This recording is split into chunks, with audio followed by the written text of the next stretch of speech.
This is a follow-on video from a video I made some time ago, and it was basically called out of the institutional church system, or called out of the church system, something along those lines.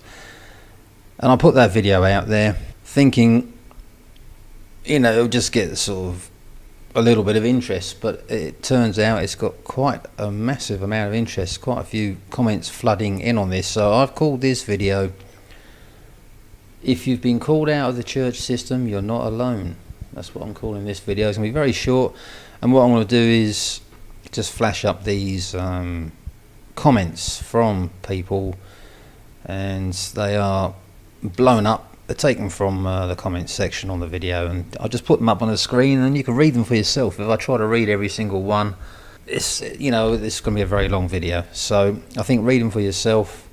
Some have got Bible quotes in. No Bible quotes in this video, but I just thought I'd say and share these comments of what these people are saying. So if you're in a situation where you want to leave these institutional churches, denominations, whatever you want to call them, I'm not here to force you to do that, but at the end of the day, I've left some time ago. It was December 2016, and it's now August 2018. We're sort of 1 year, 8 months, or whatever it is. That's quite some time, isn't it? And I can honestly say, to put your mind at ease, if you are in that situation, nothing's happened to me at all, nothing untoward. In point of fact, my life has improved tenfold since I left. This definitely was the right decision. And it seems to me that a number of other people have made this decision, and they've reported on this feeling of freedom. And that's what Christianity is supposed to be, isn't it? It's about being free, isn't it? And we're servants of the Lord, but we are free. Spiritual freedom. Yeah, instead of being enslaved in some institutional system, meeting at a certain building at a certain time of the week, putting money, paying tithes even, and things like these. All these things, they're fairly unbiblical, isn't it? I said it all in the previous video, I'm not going to repeat myself, But a lot of the people, some people have reported negative situations. You'll see it in the comments. And I think, this is going to happen.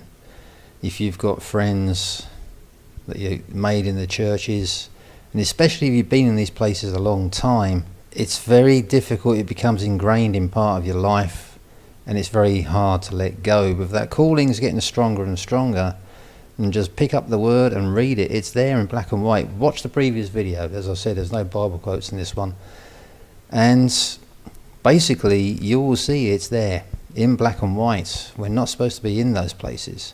And what I want to do on this video is talk about fellowship. I think that's the one thing I've learnt, is nobody's really asked me how. I had fellowship in that church, I was part of the flock sort of thing, but I was a part of a flock of goats. I think a lot of people mention this. There's sheep and there's goats, isn't there? And we are the sheep, we're not the goats. But I was a sheep amongst a flock of goats, and I wasn't really accepted there. They could see I wasn't like them at all. But I was part of the flock, but the wrong flock. And when you leave that, I just left. I didn't say I was going to leave. I literally just walked out that night, and I shook hands with the vicar, and that was it. And I got an email 3 weeks later saying, "We haven't seen you for some time." And I just gave him 5 Bible quotes, and I just gave him the famous one, "My sheep hear my voice. I know them and they follow me." That was one of them. And the reply was that I got was, "Thanks for your blessing," or something along those lines, And I've had nothing since. And I did see him, I think about 6 months later in the town, and he looked at me and I looked at him, and we just walked past like ships in the night, And I think if you have got the Spirit and you've got it pretty strong, then these people won't mess around with you. They won't. They know. They know that you know, and they're not going to mess around. They're interested in the people that don't read the Bible. They don't read it, and they want those types that don't check what they're saying, who haven't got the Spirit, and that's the types that they're after, isn't it? Trying to convince and keep them there, and the comments that was mentioned is all of them are saying is a business. Yeah, the modern day church is like a business model, isn't it? That's all it is. It's a way of generating vast sums of money. That's the way it is. But getting back to what I was saying, the fellowship thing, it has been difficult for me to find like-minded people in the real world, you know. But all I can say, people, is I've had a couple of instances. I'll give you one, is a street preacher, yeah, and I don't know what your views on street preachers are. Some of them are quite aggressive. I don't agree the way they go about doing it. But this one, he was just there, preaching there, and every other word was Jesus, you know. And I heard him from across the road. We're talking like practically a dual carriageway in an inner London area, you know. And people were just walking past, completely ignoring him, you know. And I got closer and closer. I felt drawn to him, you know. And in the end, I was one of the few people standing there listening to what he was saying. And in the end, he fixed on me, and he came out with stuff there, and I just nodded my head. I couldn't help it, you know. I just said, you know. And I think I said something like, "So true." I said, "Keep up the good work, my friend," you know. And he looked at me and smiled, and he was standing on a sort of a soapbox sort of thing, you know. And he was just shouting. There's no sort of a PA system or microphone or anything like that. But the connection was there. Yeah, and I realised this was after I left the church. I realised that you may not be in a gathering in a church anymore, but you are part of the body of Christ, and that's it, and that connection is there. And by seeing all these comments coming up here, I realise that the connection is there around the globe. It's there. Yeah, that's fellowship. Yeah, that's true fellowship. Another example is not something I've come across, but one guy is on YouTube. He actually did sort of he was a missionary. He ended up in the middle of nowhere, and he ended up in this village. I can't remember what the actual story was all about, but he ended up in the village, and he just said, "Is there any Christians in this village? I've got nowhere to stay, wherever it is." Somebody said to him, he said, "See the old woman up, she's up on the top of the hill there in the village, she's got an old house there." So he went on there, he banged the door, she opened the door, and she just said, "Come in." And he stayed there. He told her the situation. She said, "You can stay as long as you want."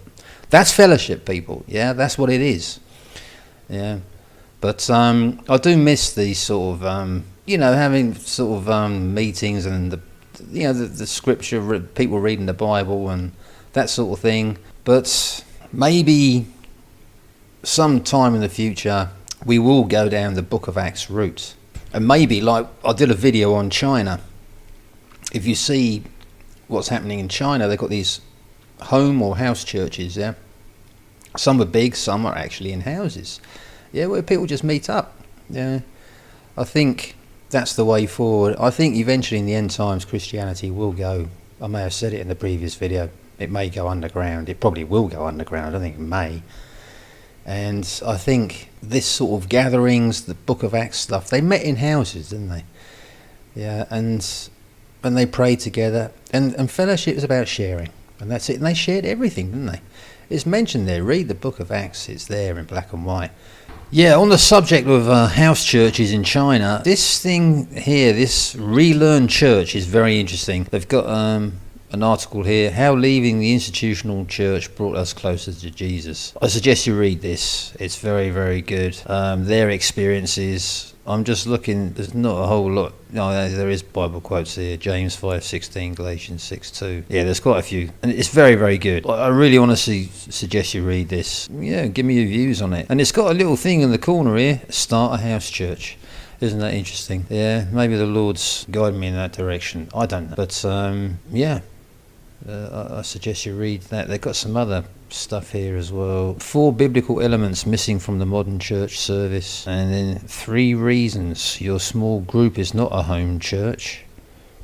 Yeah, there's some interesting stuff here, man. Yeah, I suggest you have a look. I'm just looking at this couple here. They look Christian, don't they? Maybe that's the way forward. Yeah, so I suggest you read the comments here. Just put the video on pause and read them. There's some really good stuff here. And if you're in that situation where you're thinking of leaving, but you got doubts, that you feel terrified of making the move, see what these people have said, and you get your real answers there. And obviously read the Bible as well. But this is people that have done the same thing as myself. I don't think as a result of the video they've done, but they're in the same situation. And most report that they may have lost friends, but they've never had any adverse situations. You won't. If you've got the Spirit, then you're not supposed to be in those places, and you need to leave. And that's it. Read the comments. It's there. I gave plenty of Bible quotes in the previous video. Called out of the church system. Yeah. So watch that video if you haven't seen it already. I'm not there to promote it. It's going on its own, but it will change your life. And reading these comments here just endorses again what I'm saying. There are some people that disagree with what I've said. I suggest you get the video up and just go down the comments. I haven't included those for obvious reasons, but I mean, at the end of the day, it's a decision you have to make yourself, isn't it? But to be perfectly honest, going back over my experience, it's a decision that won't be made by yourself. It'll be made by the Lord, in no uncertain terms, if you've got the Spirit. This is Frank of the 12 Gates. I think it's especially important in this video. Keep your eyes firmly fixed on the Lord and not on any man. And peace, love and joy.